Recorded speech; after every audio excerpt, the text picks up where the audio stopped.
Hi folks, welcome to Module 4 for AP Psych. I've got my pal Desi here today to help me talk about some stats, all right? Everybody's favorite topic. So our objective today is really just to analyze some basic statistics in psychology. I know a lot of you are in AP stats and you've learned a lot of these things in other math classes, so I'm hoping this feels like very much like a review for people and feels easily accessible. If it's feeling particularly challenging or you're feeling like you want some more practice, please do not hesitate to reach out and let me know. I'm always here to support. So the first thing we need to talk about is the difference between descriptive and inferential statistics. So inferential statistics means that the data can be generalized for a larger population from a smaller sample. All right. If we have inferential statistics, that means that the differences are significant, and we'll talk about what we mean by significant in just a moment, and that our sample is representative, all right? So we need to make sure those things are in place or in order before we can find any inferential statistics. Where we start is with descriptive statistics, and those are just describing the data that's collected in the given sample. So what makes our results significant anyway? And typically that's the p-value. So I want you to take a quick note, however you are recording the information from this module, that if you ever see something on an FRQ about significant results or generalization of data, using this p-value being less than 0.05 is a great way to easily apply and show that you know what you're talking about. All right.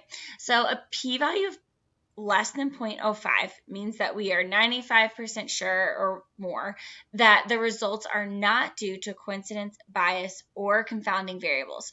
So typically, in order for a research study to be found significant or generalized to a larger population, that p-value has to be less than 0.05, all right? If we had a p-value of 0.02, that'd be even better, right? That would mean that there's a 2% chance that the results are due to coincidence, bias, or confounding variables. That's really small, right? We're pretty confident in our data at that point. So we see an indirect relationship here, right? As p-value decreases, significance is going to increase.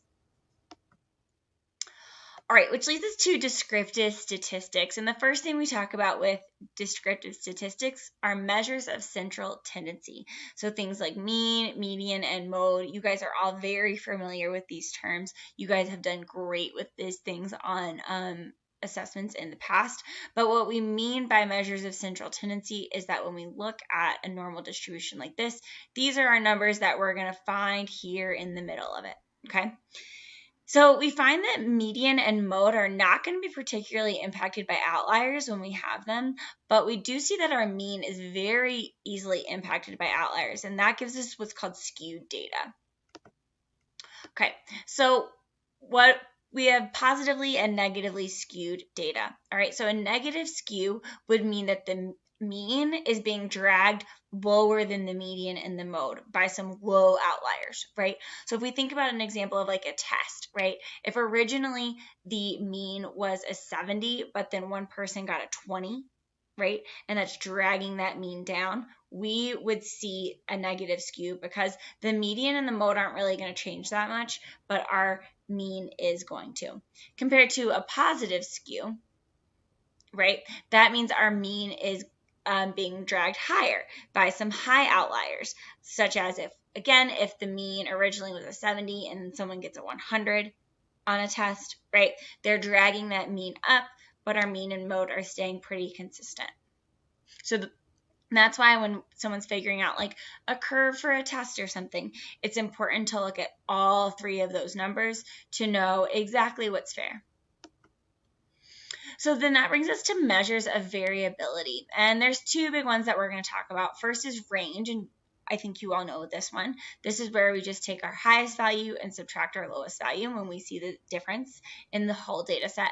And then we have standard deviation, and standard deviation is essentially the average difference between scores. So again, if we think about test scores, if we could say on average, right, there's a 5% difference between one score and another, that would be our standard deviation. So that brings us to talking about normal distribution. if I were you, I would take a moment to push pause on this video and copy this bell curve that you see on your screen down into your notes with all of these percentages included. Those numbers along the bottom, those can change based on the data set you're looking at, right? So if you were to see this on an FRQ, it would change based on the data that's being included in that question, all right? But these percentages are not going to change. They are going to be the same as long as data is normally distributed. So go ahead, hit pause here, get this bell curve labeled in your notes, okay? All right, so in this example, we see that the mean and the median are both 100. That's this number here right in the center, all right? And that our standard deviation is 15. I know that because the next number over is 115, right? I've added 15 to get there. And a z-score is how many standard deviations is a number away from the mean, so from that midline. So 115 z-score would be 1, right? It's 1 away, versus 85's z-score would be -1, right? Because it's 1 below the mean. So let's think about some quick practice here. So on a test in AP Psych, the mean score is 70%, and the scores are evenly distributed. So your bell curve is here for reference. All right, the standard deviation of the scores is 5. I want you to answer these two questions on your own. What percentage of students earned a score between 65 and 75? And Jackie earned a score of 80%. Go Jackie. What is her z-score? Press pause here, answer these on your own.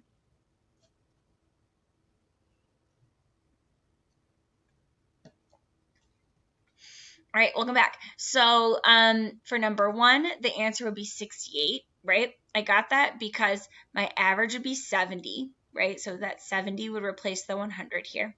And if my standard deviation is 5, that means I would have a 65 here and a 75 here. And I see that these percentages that will never change, right? They're always going to be the same, is 68 between 65 and 75. So 68% of students earn scores between 65 and 75. Great work. All right, so if Jackie earned a score of an 80%, what's her z-score? Hopefully you got that her z-score is 2, right? Because if 70 is our average or our mean, and then we'll have one standard deviation of 5 to get to 75, and then another to get to 80, right? That would be a z-score of 2, as compared to if a student had gotten a 60, let's say, their z-score would be -2. All right, y'all, that's all the review we have for right now. I want you to move on and follow the next steps in your module guide. Please feel free to reach out if you have any questions. Bye.